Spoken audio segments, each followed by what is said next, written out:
As I wrapped up my workday and began my usual route home, thoughts of stopping by the convenience store for snacks crossed my mind. Stepping out of the station, a figure caught my eye, and I instinctively halted in my tracks. There stood Elizabeth, my ex-wife whom I had parted ways with a decade ago. As she saw me, a smile spread across her face, and she waved. I cautiously approached her, glancing around. "Why are you here?" I asked as she handed me an envelope. My name was printed neatly on the white envelope. I turned it over, murmuring, "Is this?" "Yes, it's an invitation to our daughter Jessica's wedding," Elizabeth confirmed. Jessica, our daughter, who should be 23 now, in her third year of work after graduating from vocational school, had found someone special. "Hasn't she?" Elizabeth said with a smile, though she seemed a bit unwell. "Are you okay?" "I'm managing," she replied with a troubled smile, looking away, her tell when she lied.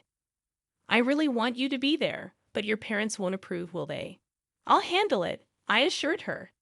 "This is a request from Jessica and me. Come to the wedding, Jonathan." How could I refuse a request from them? "Okay, I'll be there."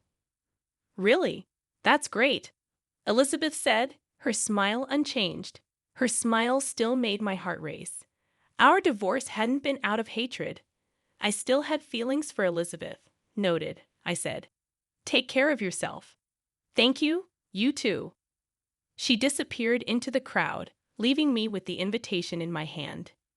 Continuing on my way home, I thought about my daughter's upcoming wedding.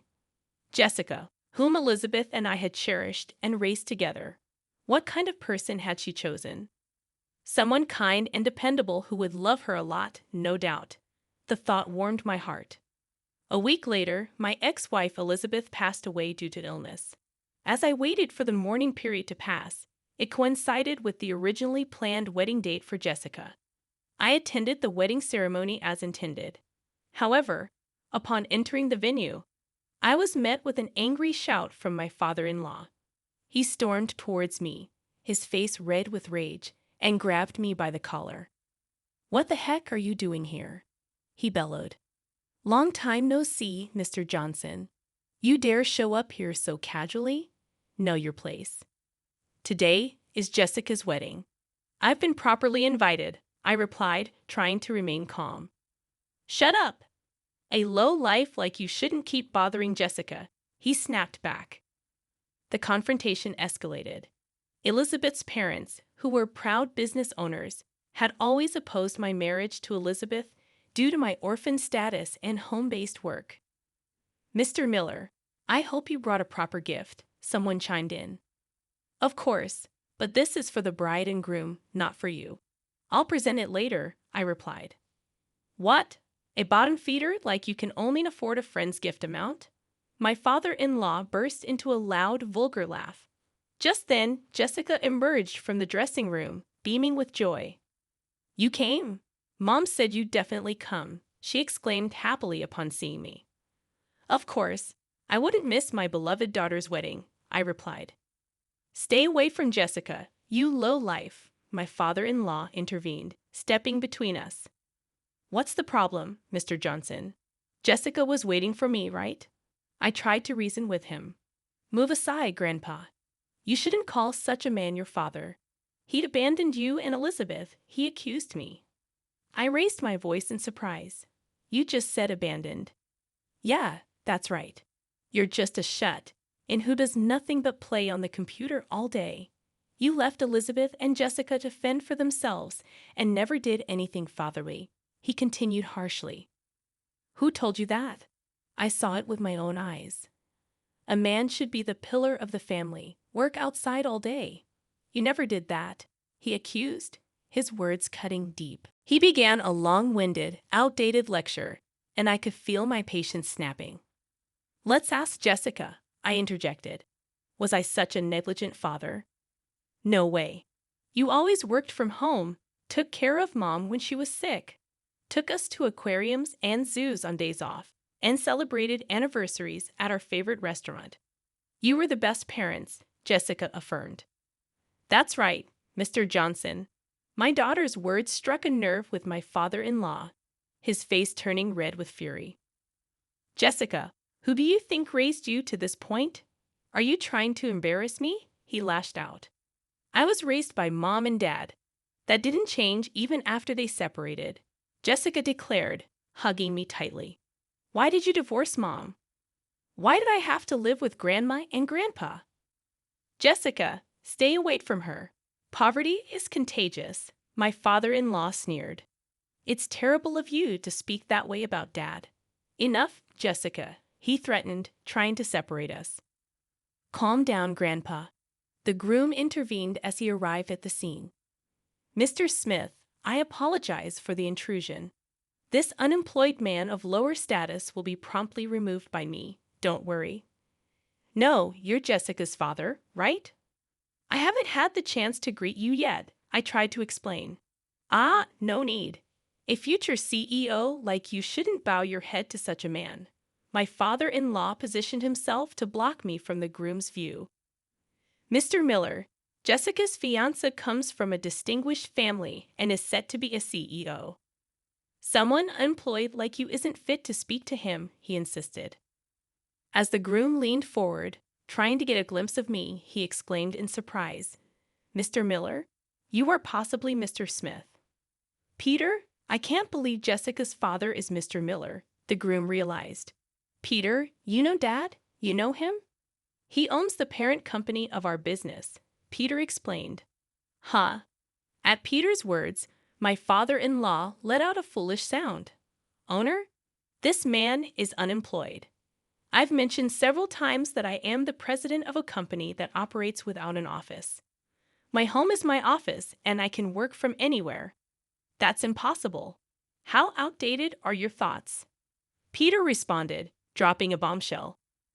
Mr. Miller is a prominent figure, even listed on the global billionaire rankings.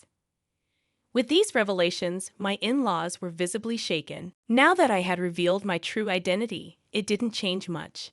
In fact, I had mentioned my circumstances several times before, but they probably never listened. Turning to Jessica, I addressed her earlier question. Jessica, what did your grandparents tell you? I asked. They said I was unemployed and without money, so I abandoned Mom and you. As I recounted my side of the story, I glared at the in-laws. When Mom needed long-term hospitalization, I signed the consent forms they sneaked in divorce papers, hiding the text. I was deceived into signing. I tried to dispute it as fraud at the office, but it was no use. The Johnsons had manipulated everything behind the scenes. Mom and I were forcibly separated and never allowed to see each other. As the truth unfolded, Jessica broke down in tears. Mr. Smith, observing the pale-faced Johnsons, glared at them. How could you misunderstand Mr. Miller, insult him, and make my beloved Jessica so sad? He demanded. I didn't know. I had no idea Mr. Miller was such an incredible man, stammered my father-in-law. That's right. If we knew you had money, we would have, began my mother-in-law, but Mr. Smith cut her off. Money, that's all you think about, ignorant old folks. Don't think you'll get away with this, Mr. Smith declared, making a phone call. It's me. Yes, cancel the investment in Johnson Commerce immediately, Mr. Smith instructed. W what? My father-in-law pleaded. Mr. Smith, please, not that, my mother-in-law added. After a few more calls, Mr. Smith looked at the Johnsons with disdain. Your small company's pride. I'll crush it right now. But it won't even come close to the pain Jessica and Mr. Miller have endured. I'm sorry, he said firmly. Here, I admit it, Mr. Miller. No, Lord Miller, you're a respectable father, my father-in-law conceded. That's right. You have money. You can help us, my mother-in-law chimed in. Security, please escort these people out, Mr. Smith commanded. Security officers promptly escorted the Johnsons away. My mother-in-law screamed about money until the end. Suddenly, my father-in-law became very submissive towards me. Our family had been torn apart by them. Jessica, I'm sorry. I must have caused you a lot of pain. I apologize to my daughter. No, not at all. You know, Dad, I think Mom knew that this would happen at my wedding with you and Peter, Jessica said with a laugh. Just like Elizabeth used to say, our hero will protect you, I added. Ha, I see. I couldn't help but look up to the heavens, almost seeing her image walking down the aisle, something I had always dreamed of, I mused. Elizabeth, you must have wanted to see this, right, Dad? Jessica asked. Yes, Peter is just like you, you know. Oh, he's handsome, works hard. My hero, Jessica continued, somewhat tickled. Then you'll surely be a great couple. Congratulations, Jessica, I said with pride. Thank you, Jessica replied, taking her final step towards Peter. I felt like I could see Elizabeth gently pushing her forward.